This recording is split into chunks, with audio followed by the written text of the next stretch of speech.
Hello বন্ধুরা, তোমরা সবাই কেমন আছো? আমি ভালো আছি। দেখো, আজ করছি চিংড়ি দিয়ে,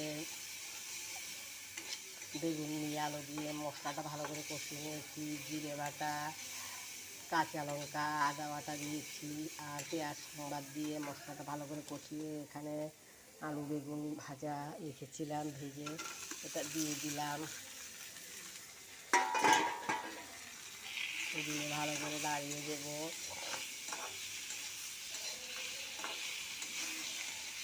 মশলাটা ভালো করে মেশানো হয়ে গেলে তারপর জল দিয়ে দেবো। এখানে চিংড়ি মাছগুলি ভেজে রেখেছি,